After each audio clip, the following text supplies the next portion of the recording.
Welcome to Sarah Wood's Tale, where stories comes alive. Please do well to hit that subscription button and turn on your notification bell for subsequent stories.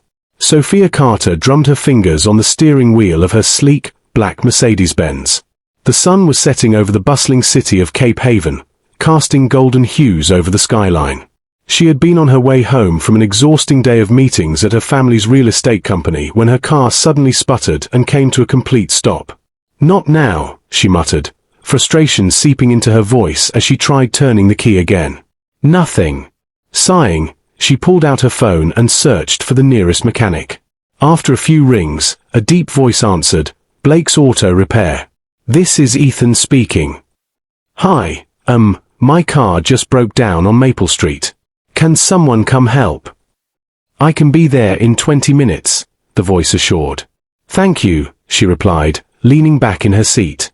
True to his word, a motorcycle rumbled up beside her car in less than 20 minutes. The rider removed his helmet, revealing a ruggedly handsome face with sharp blue eyes and tousled dark brown hair. His fitted navy blue coveralls clung to his broad shoulders, streaked with a bit of grease. "Miss Carter?" he asked, a lopsided smirk on his lips. "That's me," Sophia said, stepping out. "You must be Ethan." "That's right." He crouched beside her car and popped the hood. "Let's see what we're dealing with here." As he worked, Sophia couldn't help but watch him. There was something about the way he moved, confident, skilled, and completely unbothered by the dirt and grease. Unlike the polished men in her world, he had a raw, effortless charm. After a few minutes, he stood up, wiping his hands on a cloth. "Your battery's dead. You'll need a replacement, but I can jumpstart it for now." She exhaled. "Thank you. I don't know much about cars, to be honest." "That's why I'm here," he said, winking. Something in her chest tightened. This man was dangerous, not because he was a mechanic, but because he made her heart race in a way no one else had. After that first meeting, Sophia found herself at Blake's Auto Repair more often than necessary. Sometimes, she'd drop by for a weird sound her car was making. Other times, she'd stop by just to talk. "You again?" Ethan teased one afternoon as she leaned against the counter in his garage. "Yep," she grinned. "You miss me already?" Ethan chuckled, wiping his hands on a rag. "Your car seems to have more problems than any Mercedes I've ever seen." "Maybe I just like the company," she admitted. His smile softened, and for a moment, they just looked at each other. The connection between them was undeniable. "You don't belong here," he finally said, though there was no malice in his voice. "And yet, here I am," she whispered. For the first time in her life, she felt truly free. Sophia's mother, Victoria Carter, nearly dropped her teacup when she heard the news. "You're seeing a mechanic," she shrieked. Her father, Richard Carter, set down his newspaper, his expression unreadable. "Is this true?"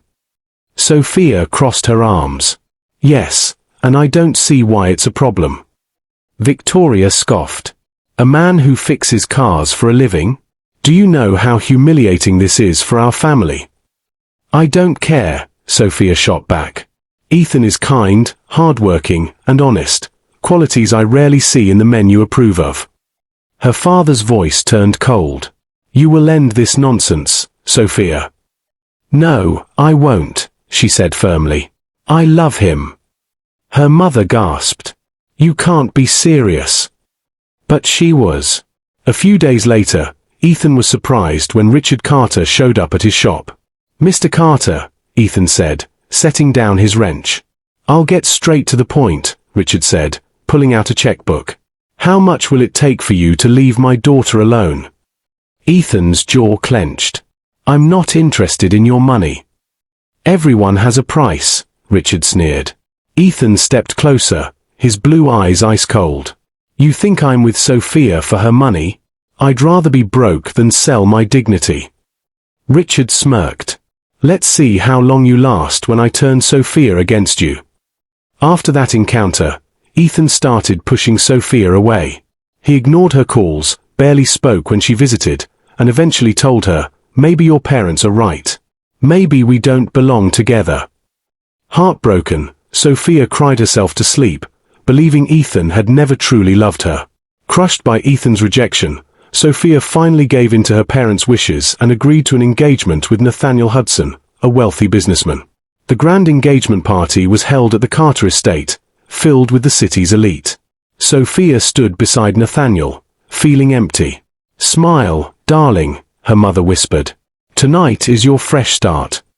But before she could respond, the doors to the ballroom swung open. A fleet of luxury cars had just arrived, and out stepped a man in a perfectly tailored suit, Ethan. Gasps filled the room. "What is he doing here?"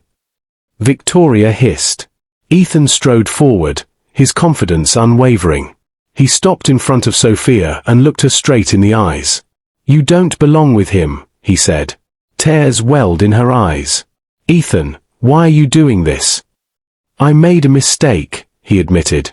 "I let your parents push me away, but I won't make that mistake again." Richard Carter stepped forward. "Who do you think you are, barging in here like this?" Ethan smirked. "Who am I?" He turned to the crowd. "Allow me to introduce myself. I'm Ethan Blake Harrington, CEO of Blake Auto Empires." Silence. Then whispers. The Carters turned pale. "You're a billionaire." Victoria stammered. "That's right," Ethan confirmed. "But I didn't want Sophia to love me for my wealth. I needed to know if she loved me for who I am." Sophia gasped, realization dawning. "That's why you pushed me away." Ethan nodded. "I had to be sure. And now, I am." He reached into his pocket, pulled out a small wrench, and held it up. "This is the tool I used to fix your car the first day we met. And today, I'm using it to ask, will you be mine forever?" Tears streamed down Sophia's face as she nodded. "Yes, 1,000 times yes." The room erupted into murmurs, but neither of them cared. As Ethan pulled her into his arms, she knew she had made the right choice. Sophia and Ethan got married in a simple yet elegant ceremony, proving that love isn't about wealth or status, it's about the heart. And as Sophia sat beside Ethan in his luxury car, watching the sunset, she whispered, "I would have loved you, billionaire or not." He smiled, kissing her forehead. "And that's why you're the only one for me." Please don't forget to subscribe to get more interesting stories like this.